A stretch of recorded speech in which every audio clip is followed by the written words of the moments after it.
pessoal, tudo bem com vocês? Professor Fabrício Brito, estou aí iniciando aí mais um vídeos referentes ao curso técnico de manutenção e suporte.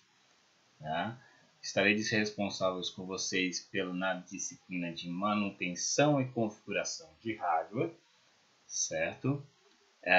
Nós já tivemos aí um início com algumas atividades em relação à introdução ao processamento de dados, e sistemas operacionais. E neste momento nós vamos estar falando mais um pouco sobre manutenção e configuração, tá? E alguns tópicos podem ser bem parecidos, próximos ao que vocês já viram recentemente, tá? Então esse vai ser um primeiro guia que eu estarei fazendo, tá? Com relação a essas atividades. E depois teremos um outro guia falando continuando sobre montagem e configuração, tá? Bom, em termos de informática, todo mundo já sabe que a ciência que estuda se dedica ao tratamento de informação, mediante o uso de computadores e demais dispositivos de processamento de dados. Isso já foi comentado por nós já trabalhamos com isso, então não temos muito o que nos preocupar. O que acontece? A informática é dividida então nessas três partes: hardware, parte física do computador; software, parte lógica, tá? E usuários, aqueles que têm contato com o computador, certo? A respeito disso, nós temos aí a evolução dos computadores, tá? Então, o que vem a ser essa evolução dos computadores? E o que vem a ser essa evolução dos computadores aqui, certo? Bom, nós vamos dar uma passada sobre algumas gerações que são presentes e muito comuns dentro da área da computação, tá? Neste caso aqui, nós já temos aqui então a nossa primeira geração de computadores, que foi marcada pela introdução de utilização de válvulas, que são essas pequenas lâmpadas que vocês estão analisando aí, tá? Onde elas tinham uma espécie de catalisador, onde através da luz fazia-se os cálculos em relação ao uso dos computadores. A primeira geração de computadores era toda trabalhada com válvulas. O período da primeira geração, 1946 a 1954, tá? Vocês podem reparar a chegada aí de alguns tipos de computadores onde, neste exemplo, nós temos a presença de vários tipos de válvulas intercaladas aqui, e cada válvula fazia seu tipo de cálculo para poder trazer o seu resultado, Nenhum dos computadores da primeira geração eles possuíam uma aplicação comercial, tá? Eram para fins balísticos, predição de clima, tá? Cálculos de energia atômica ou outros fins científicos, tá? Um dos primeiros computadores que nós tínhamos era o ENIAC, tá? Onde ele tinha uma possibilidade de 19.000 cálculos, Então, ele começou com uma frequência de cálculos interessante, Os primeiros computadores eram gigantes, ocupavam salas enormes, Então, vocês perceberam que os usuários ficavam dentro do computador, cada um tomando conta de uma parte responsável, para poder visualizar aí e ter a execução de cada uma das etapas sendo trabalhadas,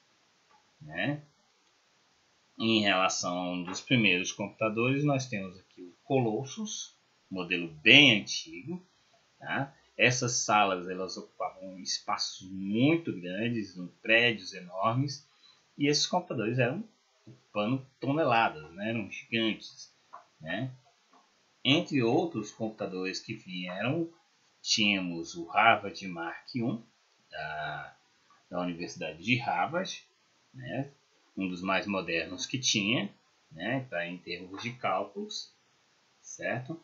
E depois nós tivemos outras evoluções de outros modelos, Vocês podem perceber o tanto de cabos que iam se perpassando por dentro dessas salas para formar esses grandes computadores aqui, certo? Em relação a alguns modelos, vocês podem achar até interessante, né? Por exemplo, nesta foto nós temos aqui uma impressora, certo? Uma impressora do tipo matricial, que estaria fazendo um cálculo para poder medição de terremotos, certo? E cálculos com relação ao código Morse, né? Tinha uma televisão, né? E já outros cálculos, outras formas de poder trabalhar aí com o computador. O usuário ficava aqui, no caso, ainda dentro, tentando fazer esse controle. Não me pergunte o objetivo de uma manivela, mas era a base que nós tínhamos de outros modelos quando se iniciou, né? Tá? A segunda geração de computadores, ela já veio com uma evolução, já substituindo aquele uso das válvulas, já que eram peças que queimavam muito rápido, né? E veio os chamados transistores. Transistores, no caso, revolucionou a eletrônica em geral e os computadores em especial. Eles eram menores do que as válvulas a vácuo e tinham outras vantagens, né? Que não exigiam tempo de pré-aquecimento, consumiam muito menos energia, geravam menos calor, eram mais rápidos e confiáveis. Então, nesse período aí de 1955 a 1964, teve essa utilização, essa evolução com relação aos transistores, né? No final da década de 50, os transistores foram incorporados aos computadores. E aí melhorou ainda mais a infraestrutura dos aparelhos. Vocês podem perceber que no caso os transistores eles são bem pequenos, né? E já não, em relação, se formos comparar com os tamanhos em relação a válvulas, eram muito diferentes, certo? Algum dos primeiros computadores dessa segunda geração, tá? Eles já começaram a reduzir os seus tamanhos, né? Eles já tinham tamanhos mais reduzidos, não ocupavam salas gigantes, certo? E nessa segunda geração começou a ter, já surgiu os conceitos para unidade central de processamento, que era a CPU, certo? A memórias, linguagens de programação para poder executar os cálculos que a gente tanto tinha necessidade, né? E unidades de entrada e saída, que já começavam a ser desenvolvidos, né? Vocês podem observar aqui que nós já tínhamos a presença, por exemplo, de teclados, né? Presentes junto a impressoras, né? Teclados matriciais, né? Então, isso aqui já permitiam essa utilização desses aparelhos, né? Dentre esses tamanhos de computadores aqui, nós temos então o IBM 1620 e o IBM 1421 ou 1401, certo? Outro computador presente foi o Univac, né?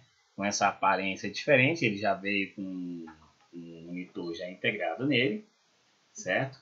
Ele foi o primeiro entregue ao escritório dos Estados Unidos em 31 de março de 1951, mas ele demorou para começar a funcionar. Então, o primeiro entrou em operação foi o segundo a ser fabricado, que foi em 1963. Então, para o Pentágono, né? Então, olha só o período que levou de 1951 a 1963 para ocorrer realmente o funcionamento desse primeiro computador, certo? Computadores esses, né, de época, né? Então vocês podem reparar os modelos. Você pode encontrar algumas mesas ainda, né, esses formatos, mesas antigas, que é o que você vai utilizar, que foi utilizado na época para poder fazer esses tipos de utilização desses computadores, certo? Na terceira geração, né, que já foi uma presença bem mais constante, né, ela é marcada pela utilização de circuitos integrados, feitos de silício, que também são conhecidos como quê? Como microchips. Então, os microchips já é essa pecinha menor aqui que vocês estão observando, né? No caso, eles eram construídos integrados por um grande número de transistores, então pecinhas bem menores, os transistores já reduziu bem os tamanhos, o que possibilitou a construção de equipamentos bem menores e mais baratos, né? Já que os computadores mais antigos eles eram bem mais caros também. É lógico que com a evolução do tempo, cada um desses aparelhos foram se desenvolvendo e aumentando seu tamanho, né? E melhorando sua velocidade também. Você pode perceber aqui também em relação aos circuitos, os tamanhos dos chips comparado com uma moeda de 97 centavos, né? Eu não sei se vocês conhecem, então vocês comparam aí uma moedinha com um microchipzinho para você ver o tamanho dessas peças, certo? Então, a terceira geração já foi marcada aí de 1964 a 1977. Nesse período começou a surgir o quê? Outros tipos de computadores, certo? E aí veio aí a propagação de vários tipos de dispositivos que nós já conhecemos hoje em dia, né? Tá? Então, por exemplo, nós já temos aqui as impressoras, teclado com impressora, certo? Impressora, as printers, certo? Gravador de discos, que são no caso os discos storage, certo? Nós já tínhamos aqui nossos modelos também com relação à impressora, um teclado, né? Outros tipos de modelos de computadores, como por exemplo o 2265. Tínhamos o 7770, que é o receptor de áudio, né? E outros modelos mais que foram surgindo no decorrer daquela época, né? Então esses modelos aqui são todos baseados nesse modelo desse computador aqui, que é o IBM Series 360. Todos fazem parte desse mesmo pacote. E aí surgiram outros computadores e foram evoluindo cada vez mais, como por exemplo o surgimento da CPU, que compreendia uma memória de 64K, isso a gente vai explicar mais para frente, processador Zilog Z80A de 8 bits a 4 MHz.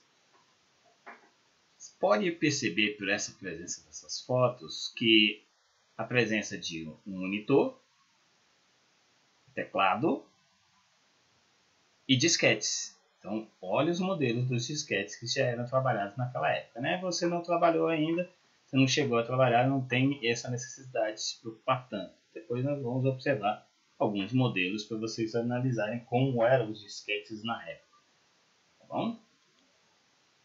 Em relação a outras evoluções de computadores, nós temos aqui a presença do Apple II, que foi um dos primeiros computadores aí, pessoal da marca Apple, tá? Produzidos em 1976 por Steve Jobs, tá? E Steve Works, né? Da Apple Corporation, certo? Era possível ter um computador em casa e outro no escritório para poder facilitar os dia a dias. Então aqui, ó, desses computadores pessoais, nós também já tínhamos a presença de teclados, monitores todos integrados e unidades de disquete, certo? Na quarta geração, que já são dos quarta geração de computadores, nós já temos a presença aí de 1977 a 1991, que foi o que? O surgimento da quarta geração, conhecidos como os processadores, onde já vinham a unidade central de processamento de dados, começaram a apresentar os sistemas operacionais como o MS-DOS, o Unix, o Apple Macintosh, que começaram a ser trabalhados já nesta época, da quarta geração, né? Na linguagem de programação orientada a objetos, começou a surgir aí o C++, né? E o Smalltalk. Tá? Os discos rígidos também eram utilizados como memória secundária, como impressoras matriciais também, e os teclados com layouts atuais que foram criados nesta época. Tá? Então aqui nós já tínhamos a presença aqui dos processadores. Então aqui vocês já estão observando alguns modelos de processadores a serem trabalhados. Esse computador modelo totalmente integrado era monitor, gabinete e teclado. Em 1979 já surgiu aí outros computadores, como por exemplo da Xerox, que já começou a ter o surgimento de mouse, né? E telas gráficas mais atraentes, né? Então, aqui, tanto em 1979, como os primeiros computadores da Xerox Alto, né? E em 1984, o surgimento do Macintosh, que é um modelo da Apple, chamado Lisa, certo? Onde já também tinha a presença do teclado, mouse, disquetes e monitores. E na quinta geração, que são os que nós temos atualmente, né, até os nossos dias atuais, veio o surgimento de vários outros tipos de computadores.